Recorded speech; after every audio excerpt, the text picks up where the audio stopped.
пръв директор.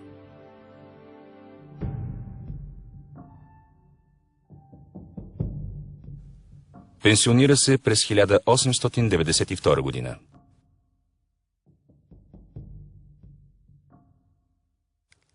В следващите 17 години той живее в Самоков и София, като столицата постепенно се превръща за него във втори по значение град след Охрид.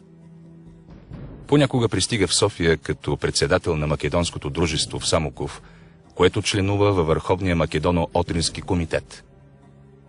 Друг път е в столицата, за да се види с Гоце Делчев, Пейо Яворов и ръководни дейци на Македоно-Одринското освободително движение.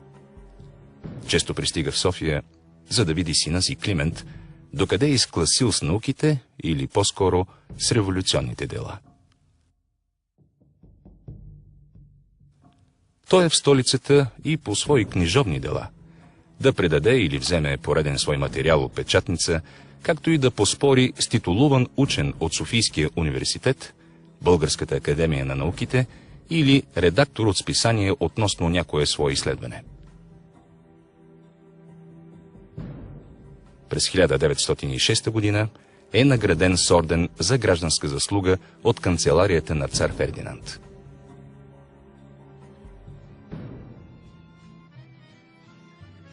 Като вещ познавач на миналото, обичаите и бита на българското население в Македония, Шапкарев пише и обнародва историко-географски описания на местности и градове, биографични изследвания за Димитър и Константин Миладинови, исторически данни за възраждането в Македония. Сборник «Народни умотворения» отпечатва ценни фолклорни материали, песни, гатанки, приказки, легенди, пословици, езикови бележки, обредни практики от народната медицина, исторически предания.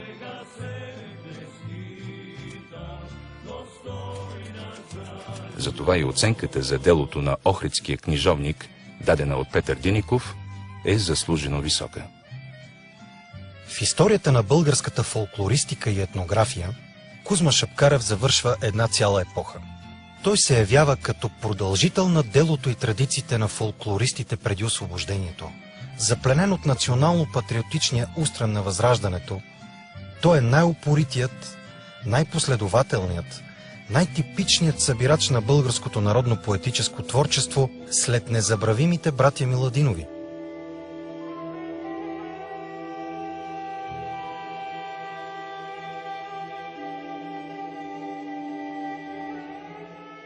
Кузман Шапкарев умира на 31 март 1909 г. в София, но родолюбивият му охридски дух на народен будител сякаш и до днес не е престанал да витае над Македония, Тракия и Мизия.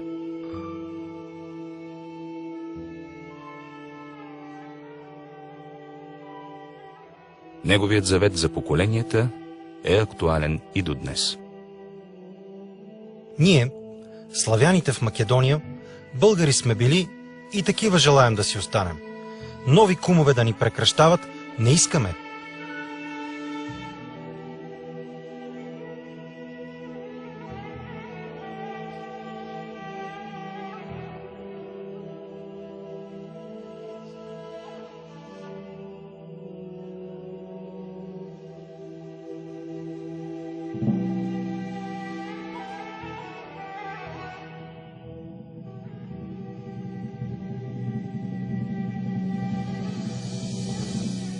Иван Снегаров.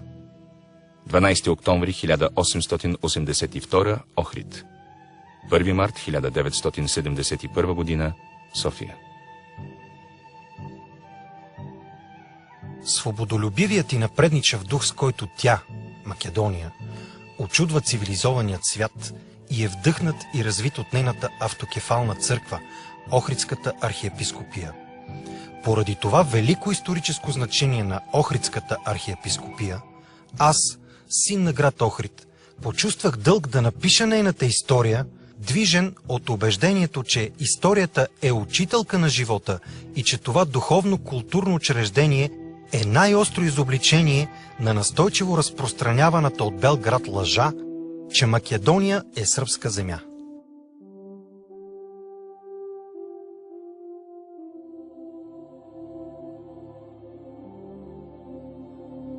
Изречените слова са от увода на отпечатания през 1924 година в София труд «История на Охридската архиепископия» и са написани от друг охридчанин – професор Иван Снегаров.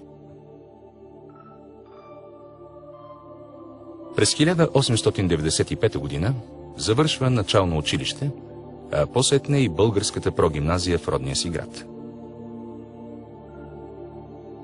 През 1901 година получава вест за отпусната стипендия от екзархията за следване в Цариградската духовна семинария, която завършва с отличие. През 1908 година Снегаров постъпва в духовната семинария в Киев. След нейното завършване защитава дисертационен труд на тема «История на Охридската архиепископия» от основаването й до края на XIV век и получава научна степен – кандидат на богословието. Темата ще му остане любима до края на живота. През октомври 1912 година, когато България решава да разреши националния си идеал с война, е учител в Цариградската духовна семинария. Напуска спешно пределите на Османската империя с руски паспорт и става учител в Серското педагогическо училище. По-късно и в Солунската мъжка реална гимназия свети Кирил и Методий.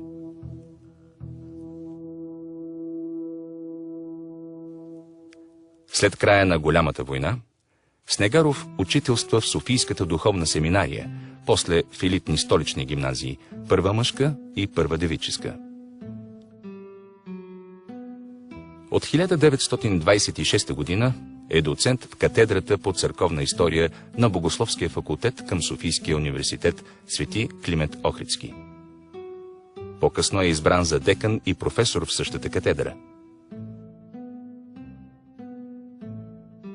Между учениците му има бъдещи професори, учени, учители, общественици, висши духовници, между които митрополит Климент Старозагорски, митрополит Пимен Неврокопски, патриарх Кирил. От 1937 година е в редакционния съвет на списание «Македонски преглед», орган на популярния Македонски научен институт, чието седалище се намира в София. Катери се и по академичната кариера. През 1933 година е действителен член на Българския археологически институт, а след 10 години е редовен член на Българската академия на науките. Научните и обществените му заслуги са оценени от Отечеството. Награден е с орден Свети Александър IV степен и гражданска заслуга 3 степен.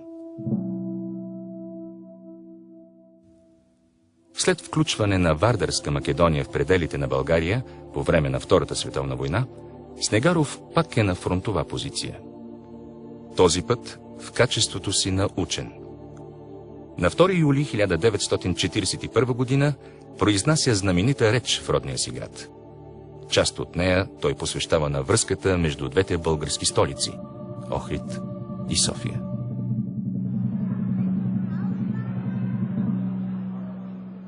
Драги мои съграждани, целият академически съвет, върховното управително тяло на Софийския университет е тук при вас.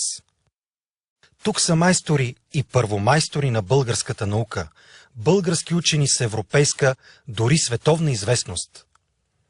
Посещението, което прави Академическият съвет на Софийския университет Свети Климент Охридски, е бележито събитие с общобългарско значение. То още повече ще свърже духовно новата българска Атина с древната, София с Охрид, третото българско царство с Самуиловото.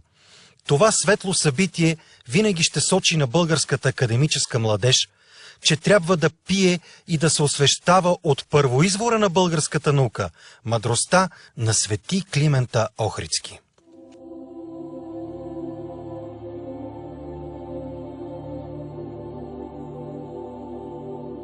През 1947 година, въпреки смутното време за учени от старата школа, Снегаров е първият директор на Института по българска история в София.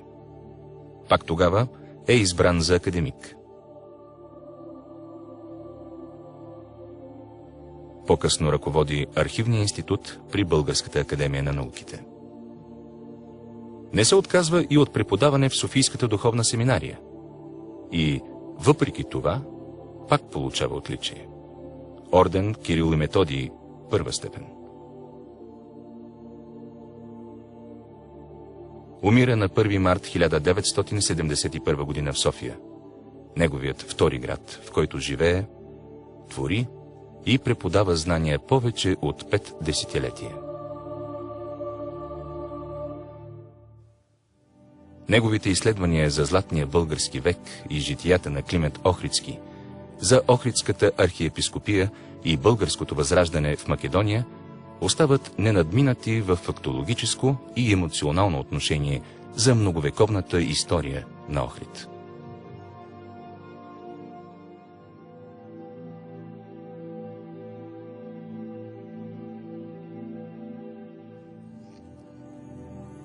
Дейците от старата българска столица, дошли в София, нямат нужда от адаптиране, защото по език, име, религия и култура не се отличават от своите сънародници. Нещо повече. Те участват в съграждането на модерната държава, наравно с новите строители на съвременна България.